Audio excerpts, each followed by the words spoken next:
Election week comes and goes without a winner in the presidential race, where the candidates stand this morning as several states continue counting ballots. Michigan, the focus of new accusations of voter fraud from Republican leaders, the evidence they're pointing to, and how the state is responding. Plus, record surges in COVID-19 cases creating new challenges for health officials. What local leaders are asking of you to avoid devastating consequences. Today is Saturday, November 7th. Covering West Michigan to protect and alert you. This is News Channel 3, live at 7. Good morning. Thank you so much for joining us. I'm Hannah Knowles. Let's take a live look outside over the Cereal City this morning. Here comes the sun. Meteorologist Christina Anthony joins us now for a look at our forecast. Christina, happy Saturday. Yeah, happy Saturday to you too, Hannah. It feels like September outside, and it's been feeling warmer than it should over the past few days. That trend just keeps trucking along as we go into the weekend and early in the upcoming week. We take a look at satellite and radar, and there's just a few of those high clouds out there. Temperature's the bigger story. Yeah, they're in the 40s in Three Rivers, Coldwater, Sturgis, but look how they're around 50 degrees. Ionia, 53 in Grand Rapids. Welcome to the weekend. Kalamazoo, 50 degrees there. And good morning, South Haven, 54. Those temperatures doing better than they should in the afternoon. So we have this nice little launching pad. That's going to bring us to 70 degrees by 3 o'clock. Now, you're used to it, but this is unseasonably warm. I'll let you know how long that trend continues and when I'm only forecasting highs in the 50s again. Hannah, that's live at 7. Pennsylvania, Georgia, Nevada, Arizona, North Carolina, and Alaska. Those 6 states still undecided in the race for president between President Trump and former Vice President Joe Biden. Biden holds the lead in 4 of them, and if that holds, he would end up with 306 Electoral College votes, far more than the 270 needed to win the White House. CBS's Laura Podesta has more on the state of the race, including some breaking news overnight on a new coronavirus infection at the White House. We're going to win this race. Joe Biden stopped short of declaring victory last night, but with growing leads in several undecided states, the former vice president laid out his vision for the country. They've given us a mandate for action on COVID, the economy, climate change, systemic racism. They made it clear they want the country to come together. Biden acknowledged the sluggish vote count, which can be attributed to a record number of mail-in ballots. The tallies aren't just numbers. They represent votes and voters. The race is tight enough in a handful of states that recounts are possible, including in Georgia. Out of approximately 5 million votes cast, we'll have a margin of a few thousand. The Trump campaign says the election is not over and has launched a number of legal challenges in battleground states. We will not give up on this process until every last issue has been uncovered and resolved. But the campaign has yet to produce any evidence of voter fraud and has already had a handful of their lawsuits struck down. General statements are not enough. We've got to be specific. In Pennsylvania, Philadelphia Mayor Jim Kenney said it's time for the president to accept defeat. Frankie put his big boy pants on. He needs to acknowledge the fact that he lost, and he needs to congratulate the winner. Complicating President Trump's fight for re-election, his chief of staff, Mark Meadows, tested positive for COVID-19 this week. Laura Podesta, CBS News, Washington. Meadows tested positive on Wednesday. According to the New York Times, there are also reports multiple other White House aides have also tested positive. The Trump campaign still has active lawsuits in several key states trying to temporarily halt the vote count. Their lawsuit in Michigan was dismissed by a court of claims judge who said there was no evidence to support allegations of electoral fraud or wrongdoing. Now the RNC chairwoman is calling for an investigation in our state. Investigate it, please. Do your job. Do your job. Do not be biased. Do not bring your bias into this. It is hurting our country. People deserve to feel like this was a fair and free election. RNC Chairwoman Ronna McDaniel did not present any specific instances of fraud, but she did point to a software issue that led to an initially incorrect vote count in Antrim County. That issue was corrected within hours of it occurring. McDaniel says the RNC discovered the same software was being used more than half of the counties in the state. No other issues, however, have been reported. The Department of State issuing a response to McDaniel's claims, saying they're, quote, false and have no merit. It goes on to say, quote, Michigan's elections were conducted fairly, effectively, and transparently, an accurate reflection of the will of Michigan voters. State officials note that the Antrim County mishap was a result of isolated human error, and that even if election officials didn't immediately realize the mistake, it would have been caught by the County Board of Canvassers. Supporters of President Trump echoing his claims of election fraud, a crowd gathering outside the TCF Center in Detroit Friday, demanding a recount. The counts just seem too unreal. We believe Trump won by a landslide. Hundreds of protesters claiming the vote count process that went on inside the TCF Center earlier this week was flawed and cannot be trusted. The Republican Party now collecting sworn statements from anyone claiming fraud election. And election officials say checks and balances in place in Detroit don't allow for any tampering. There's just no way that you could insert someone's name without a ballot. It just wouldn't work because everything had to match. We had to reconcile everything. Still, protesters say the election isn't over despite Biden winning Michigan by nearly 150,000 votes. Across Michigan, clerks' offices working to make sure their work is completed. The Saginaw County Board of Canvassers now auditing votes from every precinct and every race. We have a very open and transparent process, and we welcome the Republican Party and the Democratic Party to come and observe this process. Bostwick says he's not focused on the president's criticism. Meantime, Midland County Clerk Ann Mannery takes issue with criticism of her fellow poll workers. It makes me very sad. We live in a country where people who are trying to go out and do the right thing and help democracy are being, called names, are being accused of things that just simply are not true. She says she would like to see election doubters become election workers. She says that will help people understand the process. Today, the oversight committees for both the Michigan House and Senate set to meet in Lansing today. Their focus, elections in the state. Officials say the joint hearing aims to ensure the integrity of our elections. Stay with us for details following that meeting. Coverage begins with News Channel 3 live at 6. Today, a Michigan organization celebrating the historic turnout this election with rallies taking place across the state. The We Make Michigan Coalition says there will be music, poetry, storytelling, and food. Here in West Michigan, there are 2 events taking place. That information is on your screens now. A rally at 2 p.m. also taking place in Detroit. We continue to get results on races across the country and right here in West Michigan. For the latest on all things election, head to WWMT.com. Just click on the election results tab. You can find that in an alert bar at the top of our homepage. America's coronavirus death toll could soon surpass 250,000. The potential path forward as the nation deals with record-breaking surge of new cases. Plus, new restrictions in place along parts of the East Coast this morning, why Massachusetts is setting a new standard for personal protection equipment. And the pandemic continues to take a toll on the economy, how the nationwide employment is responding to new outbreaks. T-shirts and shorts, that's what you're wearing this weekend in November. It's unbelievable how long the unseasonably warm weather will last. You're watching News Channel 3 live at 7.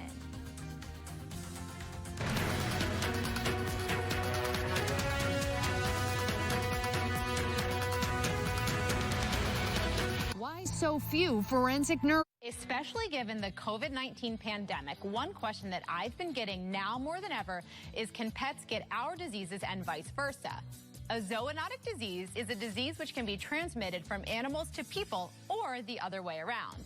Examples include rabies, Lyme disease, and some intestinal parasites. Generally speaking, the best way to decrease the risk of zoonotic disease transmission from your pet is to practice good hygiene by washing your hands frequently, especially after handling your pet's waste, as well as ensuring that your pet is under the regular care of a veterinarian. As we screen for zoonotic diseases through certain blood tests and fecal exams, we also vaccinate for some zoonotic diseases like rabies. Maintaining your pet's heartworm and flea and tick prevention is also a great way to help prevent zoonotic disease transmission. Connect with us at our station website by looking up For Pet's Sake. We'd also love to see your favorite pet moments that you can share with our community. Go to our news app, click Explore, chime in and upload your pet-tastic photos.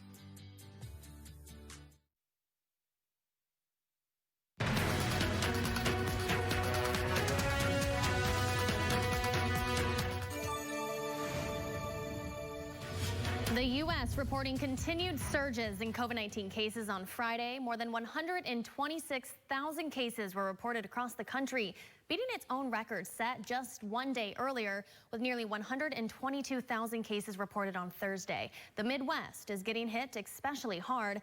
CBS's Elise Preston reports from New York this morning. UW Health in Madison, Wisconsin expanded its critical care space for COVID patients, and doctors say they may have to do it again. Our numbers in Wisconsin are really pretty out of control. If anything, it looks like our curve will continue to move on a fast upward trajectory. 15 states broke single-day records for new COVID cases on Thursday, 7 of them in the Midwest. The U.S. tallied nearly 122,000, a new record.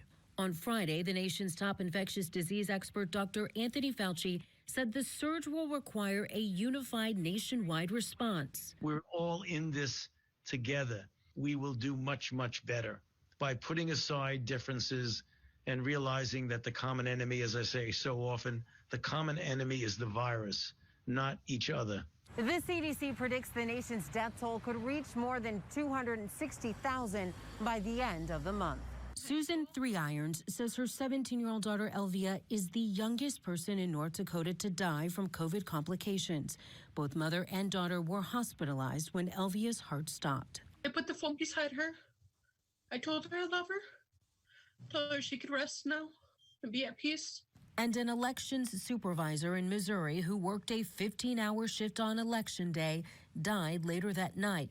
The older woman went to work despite testing positive for COVID-19 last Friday. This election was important, sure, but it certainly wasn't worth her life, and it wasn't worth the safety of the voters. Her coworkers were told to get tested and quarantine. Elise Preston, CBS News, New York. New restrictions in effect this morning in Massachusetts as coronavirus cases in the state surge. A stay-at-home advisory requires indoor recreation facilities, theaters, and casinos to close by 10 p.m. Masks now required in public at all times, including outdoors, and indoor gatherings are now limited to 10 people, 25 if outdoors. Massachusetts health officials report an estimate of more than 18,000 total active cases in the state. With COVID-19 cases on the rise, U.S. employers slowed their hiring in October. 638,000 jobs were added, with the unemployment rate dropping from 7.9% to 6.9%. But ahead of the holidays, companies are preparing for a surge in internet shopping.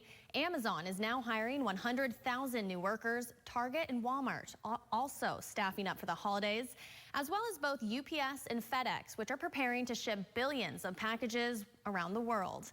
And the first international flight in months has arrived in Honolulu. The 64 travelers on the flight from Tokyo are part of Hawaii's pre-travel testing program. All passengers get a thermal screening at the arrival gate. They also need a negative COVID test within 72 hours of the flight. That allows them to bypass the mandatory 14-day quarantine. Although when they return to Japan, they will need to quarantine. The governor says this program allows the state to revive its economy while keeping everyone safe. Now, it's not the same weather as it is in Hawaii, but meteorologist Christina Anthony joining us now. We do have some sunshine coming our way, and this isn't typical for November. No, it's going to be sunny, and it's going to feel more like late September. So I think a staycation in order. Yeah, good idea. Exactly. Where should we go? Let's go somewhere fun. Along the lake shore, I think would be the best way to do it. An inland lake, of course, that is, Hannah, if you don't have to, rake those leaves, if that's not on your honey-do list, right?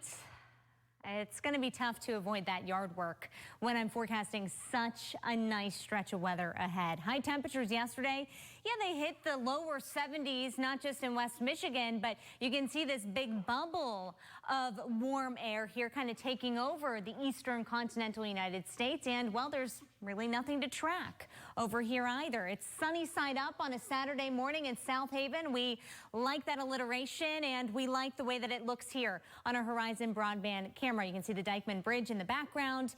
And yes, it's going to be very, very nice today. It's already nice to start things off, so it can only get better from here. 52 degrees in Holland. Good morning, Kalamazoo, 50. 49 in Cereal City, 44, Three Rivers. Good morning, Coldwater, 48 degrees. And welcome to your Saturday, Dowagiac at 50 degrees. Those temperatures doing better than they should during the warmest parts of the day. Middle 50s at 9 o'clock. By the way, our record for today, 75 degrees. We're already in the middle 60s at noon, and then we're in the lower 70s at 4. I'm not sure that we reached that record, but interesting to note how close we are. In fact, our typical last 70-degree day in Kalamazoo happens October 25th in Battle Creek. Same story, October 25th, and in late October in Grand Rapids. So the fact that we have these 70-degree days in November is certainly a rare treat for warm weather fans. Area of high pressure is off to our southeast, and that continues this southerly flow, not just today, but into tomorrow and also into Monday and Tuesday. So things just continue to warm up along that southerly wind. Our next system still draped well off to the west Monday morning. It's not going to move in here until we get to your Tuesday. And that's when temperatures go bam, 50 degrees by Wednesday, all right? So a string of 70-degree days, and then those temperatures just kind of fall off the weather cliff mid to late week. But they're where they should be, in the lower 50s. That's normal for this time of year. Lower 70s today in West Michigan. It's sensational all day long. Record high is 75. We are close, but no cigar. Tonight's temperatures in the upper 40s. You can see the Big Dipper in the north sky early. It will be very close to the horizon, so starting to be able to see that again. Orion's Belt is also out there, too. The space station, it flies by early tomorrow morning. Many of you might be sleeping in, or maybe you're waking up getting ready for church. For those churchgoers, you have a possibility of seeing this 6:15 to 6:19. You want to look to the west-northwest sky as it glides to the southeast. Maple Hill Auto Group 7-day forecast, Hannah, shows sunny and 70-something degrees like a country song all the way through Tuesday. Then we have some showers, maybe a thunderstorm. Temperatures drop mid to late week. Sunny and 70-something. It is just like a country song. It really is. And I don't know about you, but like I can only listen to country music whenever the weather's like this. So this is the time to do it. Yeah, before all we will listen to is Christmas music. Exactly. So listen to the country music now, and then make sure you turn the Christmas music on a little bit later. Wednesday when it starts to get colder. Yep. All right, perfect. Thank you so much. And a new proposal aims to revitalize a West Michigan neighborhood. The details and how you can voice your input today. Cole Buick GMC. Today, you have a chance to learn more about a proposal to redevelop a brownfield site in Kalamazoo's Northside neighborhood. The transformation of 3 buildings in the 700 block of North Burdick Street. The plans call for 6 apartments and commercial space that could include a brewery with an outdoor beer garden. You can learn more about the redevelopment from noon to 5 p.m. It's happening on site at 501 North Westnedge Avenue, and it's free and open to the community. The pandemic is putting a lot of families in tough situations financially, especially as we approach the holiday season. Now, Friends of Voyagers is trying to help. The group is hosting used toy sale today. Donations come from the Lakeview Foundation through their Paw Paw thrift shop and members of the community. Proceeds will be donated to 4-H Camp Kidwell that canceled their youth camps this year due to the pandemic. The sale runs from 10 to 3 at Chestnut Farms south of Allegan. The time now is 7:25. Christina, I think, was just singing in my ear. Was that a hum that I just heard? Well, I was singing chestnuts roasting on an open fire. We just can't get enough Christmas music here. Yeah, you can't say chestnut and not think of Christmas, right? Gotta be crazy. Holiday countdown is up. We are 19 days away from Thanksgiving, 48 days away from Christmas, 55 days away from the new year. I know a lot of folks excited about 2021, and Valentine's Day just 99 days away. All right, lakeshore forecast looks like this. It's going to be a bit breezy, and waves are 2 to 4 feet. They're building as you go north from South Haven. That's where a small craft advisory is at play all Saturday long. Hannah? A statewide push to increase flu vaccinations, bringing surprising results. How many Michiganders have already received their shot and where you can get yours today. Plus, West Michigan not alone as health officials report record increases in coronavirus infections.